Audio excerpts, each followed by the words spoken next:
පුරාණ දැනුම අපේ කාලයට දැනුම සැඟවුවහොත් එය නොවැඩෙයි නොරැකේ. දැනුම බෙදුවොත් එය වැඩෙයි සුරැකේ. ඒ තමයි අපේ තේමා පාඨය. එහෙමනම් එකතු වෙමු. මේ ඇස්ට්‍රොලොජි YouTube නාලිකාව නරඹීමට පැමිණි මගේ හිතවතුන් හිතවතියන් හැමදෙනාටම සුබ දවසක්.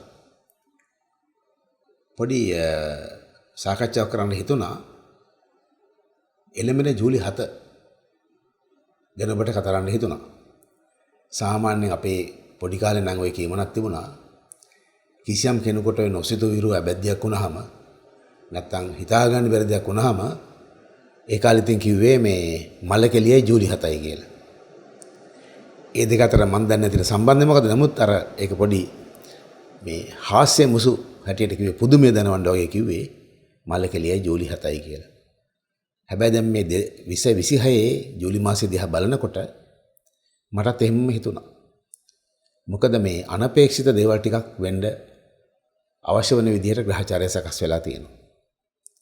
එතකොට මම කැමති නැහැ මේ වැඩසටහන් අනවශ්‍ය පරිදි දීර්ඝ කරන්න. සමහර අය කියලා තිබුණා මගේ හිතවතුන් මිත්‍රයන් කමක් නැහැ මේ දිග වුණාට කමක් නැහැ ඒක කරන්න කියලා. නමුත් මටත් හිතෙනවා ප්‍රායෝගික දේ ගැන හිතන්නත් ඕනේ අපි කාලය ගැන. හැමෝටම කාලය වටන නිසා මම හිතුවා මේ අවශ්‍ය කාරණා ටික විතරක්ම ඔබ හැමෝට ඉදිරිපත් කරන්න. ওই විෂය පිළිබඳ સિદ્ધාන්ත ඔස්සේම දැනගන්න කැමති අයට මගේ තියෙනවනේ අර මේ විෂ දිනපොත නාලිකාව. ඒකට එකතු වෙන්න පුළුවන්. අපි දැන් බලමු මොකද වෙන්න යන්නේ කියලා මේ 2026 ජූලි 7 දා සිට වෙන්නේ. මේක ලංකාවේ ගැන මම කියන්නේ ලෝකේ ගැන නෙමෙයි. ඇත්ත මොකද්ද නැත්ත මොකද්ද කියලා හොයාගන්න බැරි වෙන විදිහේ ඇත්තමිට ඇත්ත වෙන්නත් පුළුවන් නැත්ත වෙන්නත් පුළුවන් ඇත්ත සහ නැත්ත මිශ්‍ර වෙච්ච වෙන්නත් පුළුවන් ලිපි ලේඛන හඬපට ඡායාරූප වීඩියෝ දුරකථන සංවාද මෙන්න මේවා කවදාකවත් නොවු විරු ලෙස සමාජ මාධ්‍ය ඔස්සේ පැතිරෙන්න පටන් ගන්නවා. ඒවා ඇත්තටම දේශපාලනික අරමුණු ඇතිව අදහස් ඇතිවත් යම් යම් පුද්ගලයන් ඉලක්ක කොටගෙනත් එයාට අගතියක් ඇති කරගැනීම පිණිස ඇතිවන යුද්ධයක් හැටියටයි පෙන්වන්නේ. ඇත්තමකොත් එක නින්දිත යුද්ධයක්. මොකද මේ ඇත්ත කරුණ වලින් යනවාට වඩා පෙන්නේ නිර්මාණාත්මක අංශයකට අරගෙන අර ග්‍රාහකයා පිස්සු වැටෙනවා මේ වැඩේ. කවුද ඇත්ත කියන්නේ කවුද බොරු කියන්නේ කොයි එකද ඇත්ත කොයි එකද නැත්ත කියන විදිහේ මහා ව්‍යාකූල තත්වයක් හට ගන්නවා. දේශපාලන වශයෙන් තමයි මේ පිළිබිදීම හටගන්නේ. ඉතින් අපි දන්නවා මේ පිළිබිදීම හටගන්නේ කොහොමද කියලා. පැහැදිලිව එක කොටසක් ආණ්ඩු පක්ෂයට අනෙක් කොටස විපක්ෂ කොටස අතර බෙදී යනවා. දැන් ආණ්ඩුව සහ විපක්ෂය අතර කෙරෙන මේ මාධ්‍ය යුද්ධය මාධ්‍ය සටන ඇතුලේ බර ආයුධ හැටියට මම අර කලින් කිව්ව ඔය ලිපි ලේඛන හඬපට ඡායාරූප වීඩියෝ මේවා ඔබ නිරීක්ෂණය කරන්න දකින්න ලැබේ. එහෙම ප්‍රවණතාවයක් තමයි මට මේ පවතින ග්‍රහචාරය අනුව පෙන්වන්න කරන්නේ. ඒ කියන්නේ විකෘති කරන ලද ඇතැම් විට අතිශෝක්තියට නංවන ලද ප්‍රචාරයක් දකින්න ලැබේ. එතකොට ඔබ දන්නවා මම පේන දේ කියනවා මිසක් මම කියන දේෙන් කවුද වාසිය ගන්න කියන ගැන මගේ සැලකිල්ලක් නැහැ. ඇතැම් විට ඒ වාසිය ආණ්ඩු පක්ෂයට යන්නත් පුළුවන්. විපක්ෂයට යන්නත් පුළුවන්. ඇතැම් විට දෙපැත්තටම පාඩු වෙන්නත් පුළුවන්. හැබැයි මගේ විෂය පේන දේ කියන එක. නැවත ඒක අවධාරණය කරන්න ඕනේ. මම මේ කියන එකෙන් කාට වාසියක් වෙනවද අවශ්‍ය වෙනවද කියන එක මගේ තැකීමක් නැහැ. නමුත් මේක වෙන්න යන්නේ මේ යන මාධ්‍ය යුද්ධය ඇතුලේ මේක ඔබ බලන නිරීක්ෂණය කරන්න මෙතෙක් කිසිදා නො විරු විදිහට මේ තත්ත්වෙ වෙන්න පටන් ගන්නවා. එතකොට ඒක ඇත්තටම සිද්ධ වෙන්නේ මේකට අදාළ ග්‍රහය කවුද කියලා ගත්තොත් ගුරු බුධ රාහු මෙන්න මේ ග්‍රහ තුන් දෙනාගේ පිහිටීම තමයි මේ තත්කාලීන පිහිටීම තමයි මේ විපරීත తত্ত্বය උද්දීපනය කරන්නේ. ඒකට පැහැදිලිවම ගුරු දැන් ඉන්න තැනත් රාහු ඉන්න තැනත් බලපානවා. හැබැයි ඒක අර ඇක්ටිව් කරන්නේ සක්‍රිය කරන්නේ බුධ කියන ග්‍රහයාගේ ක්‍රියාකාරීත්වය. එතකොට මේ බුද්ධගේ ගමන අනුව තමයි ඇතැම් වෙලේ සත්‍යමත් කියවෙනවා. ඒ කියන්නේ ගුරුගේ බලය වැඩි වුණාම සත්‍ය කියවෙනවා. සත්‍යද තේරෙනවා. හැබැයි රාහුගේ බලය වැඩි වෙනකොට තනිකර සත්‍යයමයි විකාරයක්මයි එළියට එන්නේ. කොහොම නමුත් මේ මුල් සති තුනේදී කියන්නේ ජූලි 7 සිට පළමු සති තුනේදී මේ යන මේ බරාවි ප්‍රහාරයෙන් නැත්නම් මේ මාධ්‍ය යුද්ධයෙන් ආණ්ඩු පක්ෂය සහ එහි බලවත් පුටු ලොකු තනතුරු දරණයට සෑහෙන අසීරුවකට ලක් වෙන්න පුළුවන්.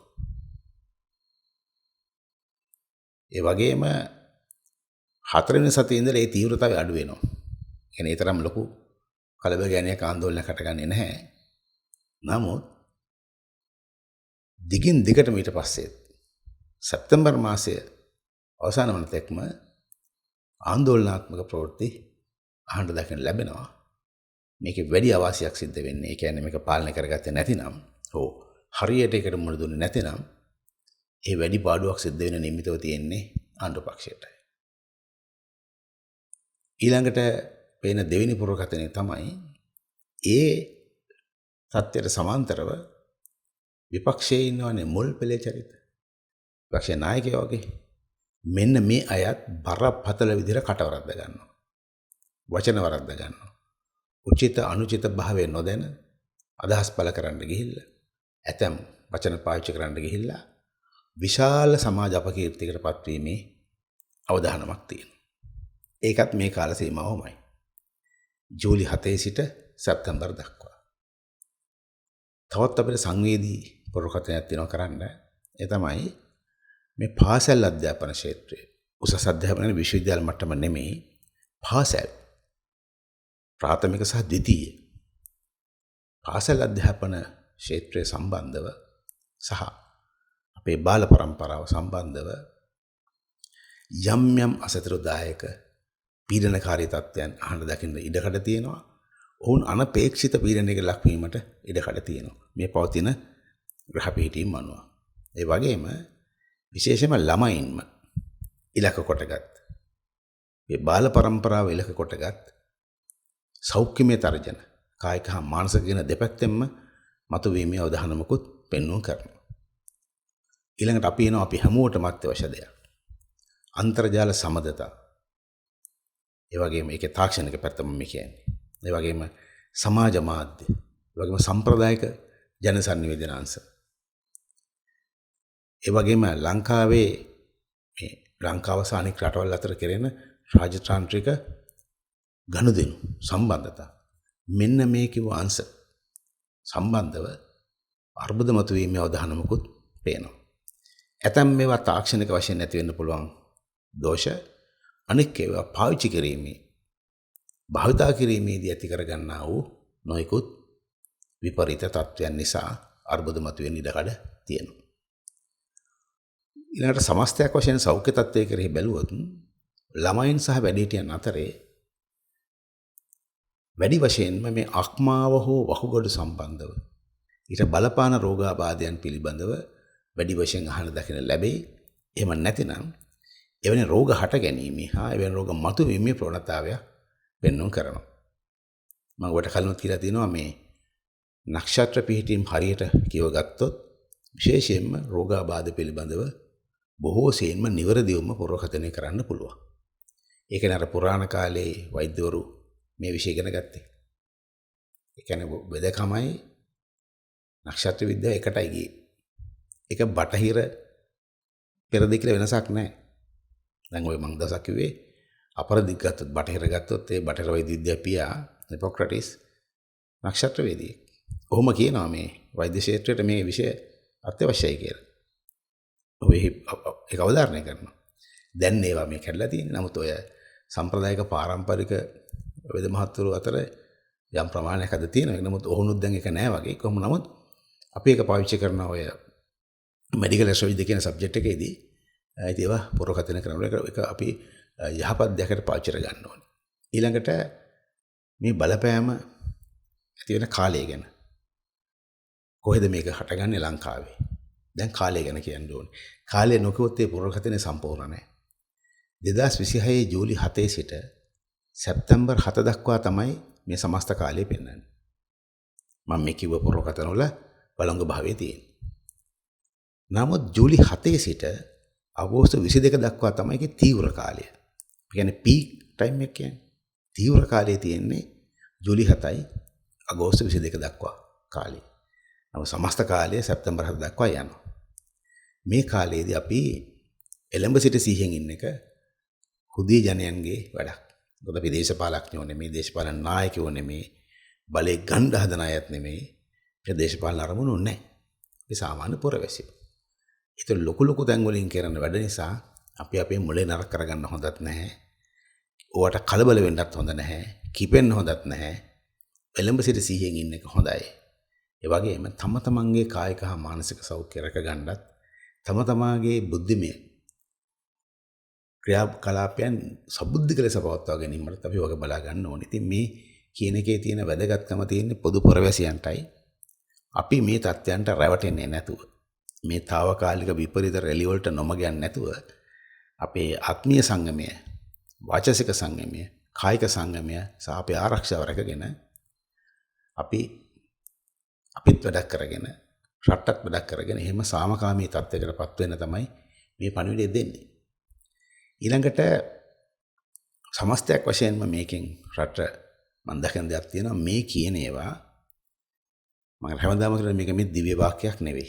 දෙවියන්ගෙන් අහලා කියනවා නෙවෙයි. මේක ගණිතමය වශයෙන් කරන පුරකථනයක්. එතකොට අපි ඒ ග්‍රහ පීඨීන් බලලා මෙහෙම වෙන්න පුළුවන් කියන එක කියන්නේ સિદ્ધාන්ත ඇතිවයි. න්‍යාය භාවිතයක් ඇතිවයි. මේවා කොච්චර බරට සිද්ධ වෙනවද, කොච්චර අඩුවට සිද්ධ වෙනවද කියන එක නෙමෙයි වැදගත්කම තියෙන්නේ. මෙවැනි අනතුරක් තියෙනවා. අවදානමක් තියෙනවා. අන්නේ අවදානමට සෝදානමින් සිටීම තමයි වැදගත්ම පණිවිඩය. ඉතින් බුද්ධිමත් මගේ හිතවතුන් හැමදාම මේ පණිවිඩය ගන්නවා. උන් මට මේ ප්‍රතිචාර දක්වනවනේ.